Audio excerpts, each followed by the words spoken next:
Hey guys, I know it's been a while, but I'm finally back from getting some ciggies. I don't know how often I'll be releasing videos in the following weeks, but I'm going to try to release at least one a week. But without further ado, for the story that I have for you today, it's about a DM who thinks that gritty realism just basically means misery. So first, some quick context. There were 4 of us, including the DM, and we were playing in a play-by-post, gritty realism game. I was playing a cleric, my friend was playing a rogue, and the other player was playing a barbarian. And this next bit is super important. The barbarian and I were playing Vumans, variant humans. My idea was to be a combat medic, so I was playing a war cleric with the healer feat. And the barbarian was, well, a barbarian, so he took GWM. And again, for emphasis, I was effectively a field doctor, and the barbarian was a tank with a great axe that could occasionally split people into 2. Oh, and we're all level 3. So the true beginning of the issue starts a little ways before it. We were traveling together when we found a giant village. They let us in, and I offered my services as a healer to make some money on the side, and the barbarian opted to come along. Miraculously, this thriving giant village didn't have a doctor, so they had quite a few people that were hurt, sick, and dying. But at the same time, some of these medical procedures require more than one set of hands, so I enlisted the barbarian as my nurse. So I did some medicine checks, healed the giants, and then a serious issue came up. My check revealed that the giant's lung had been perforated and was filling up with blood and fluid from his body cavity. Now, I don't have the equipment to deal with this kind of injury, but I do know a slipshod treatment that will suffice until they could get him to a bigger town. Now, you might be asking, why aren't you using magic to heal these giants? And I'll tell you. You see, the reason was twofold. The first was that, since this was gritty realism, a short rest was 8 hours, and a long rest was a week. So, being a 3rd level cleric, I didn't have the spell slots to be healing nilly-willy, hence the healer's feat. And the second reason was that the DM, in the spirit of gritty realism, said that low-level magic like Cure Wounds and Healing Word were more akin to stitches and patching up. They could heal shallow wounds to the point of no longer needing to worry about infection, but they couldn't heal a grievous injury. So the holdover treatment for this giant's injury was basically making a puncture wound all the way through his skin and lung. Then putting a tube into the lung to drain the liquid, and hope that his lung didn't collapse while they moved him to a big city healer. This is a procedure that needed multiple hands, so I figured that I would do the most important part, and be the one that shoved the tubes inside the wound, and the barbarian would be the one to make the incision. The DM made the barbarian roll a medicine check, which is pretty normal, but he rolled a 2. Not a 1, but a 2. So logically, the DM had the barbarian stab the giant to death, in front of everyone. So we were arrested, our stuff taken, and put on trial for murder. But it isn't so much of a trial as it's just the giants being like, "Well, you killed a guy, so now we're just gonna kill you." Luckily, our rogue was able to just barely convince them to simply kick us out of the village, with a nat 20. So they kicked us out of the village with literally only the clothes on our backs. So we were stuck in the middle of the woods with almost no equipment, and we needed to survive.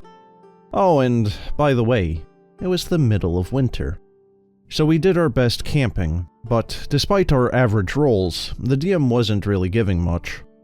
Then, one day, we stumbled across what the DM said was an obvious bandit hideout. So we all collectively thought, awesome! We can check to see how many people there are, and maybe get some equipment. So we managed to sneak up to the hideout, and it appeared that there were only a few bandits. Now, while camping between the 3 of us, we were able to forge the necessary pieces to craft a crude stone dagger, and a crude stone hand axe. Basically, they just had a -1 to damage, and the possibility to break on a nat 1.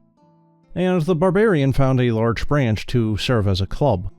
So we thought that if we went over it in a smart manner, we might be able to get some decent equipment, and maybe even whatever loot that the bandits might have. So we attacked the place. It was close, but we were able to take down some of them and pick up their weapons. And then it happened. The barbarian rolled a nat 1. Now, when we joined, we all agreed to a critical fumble table, which is why we were so shocked at the consequences of the nat 2, but also why we didn't react the way that we ought to have. So the barbarian rolled a nat 1. What could happen? He breaks his weapon? He drops it? He hits one of us? He hits himself? No, the bandit he's fighting gets a free hit on him, cripples one of his hands, and until we have it healed, he now has a permanent disadvantage while using weapons with the two-handed property, as well as enemies having advantage on disarming him from things held in that hand, as well as a permanent disadvantage on athletic checks relating to doing things with two hands. So the barbarian with the GWM feat now can't use great weapons. I tried to heal his hand, but the DM said that we would not be able to heal this kind of wound at our current level, and we would have to go to a much larger city and pay a cleric to heal the hand. How much, you might ask? Well, probably about 500 gold. So at this point, we had almost lost all our gear, stranded in the woods, no money, and we now had to go to a large city to pay a cleric with money that we don't have. The barbarian quit on the spot, and the DM was pissed off, raving and ranting that he had no clue why the barbarian quit, and that he knew that it was going to be a gritty realism game. And when the rogue and I explained that maybe he quit just because it seemed like we only ever got punished for interacting with the world, and that he had basically crippled the barbarian's character, since we had no money to buy a heal, no equipment to make money, and no people to take jobs from.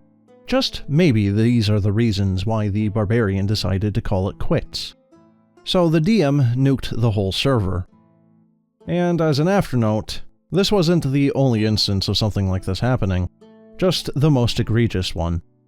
As with many DMs, it really seemed like the DM equated gritty realism with everyone is an asshole and only bad things happen. Low rolls were punished overly harshly, while high ones were diminished. Nat 20s didn't do much, usually only letting us partially succeed. But if you rolled a 5 and below, it was treated as a critical failure, and extremely bad things happened. Well guys, what can I really say beyond the fact that the DM was a ding-dong? If you want to have a critical fumble table, that's fine, but making it so that a 2, a 3, a 4, or god forbid a 5 can fail as well on such a table, then that's not gritty realism, you're just being malicious for malicious sake. If you really want to do that kind of thing, then go play the misery mod for Stalker or something. Leave other people out of it. Or you could just play something like Dark Heresy, where gritty realism and misery is kind of its MO. Then we also have the fact that him failing a medical check, rather than just cutting too deeply or cutting the wrong thing, resulted in him just taking the knife and stabbing and hacking away at the giant like he was a maniac. That's a little ridiculous. And then we have the fact that the DM basically made it so that the entire thing that the barbarian built around doing, he now could not do.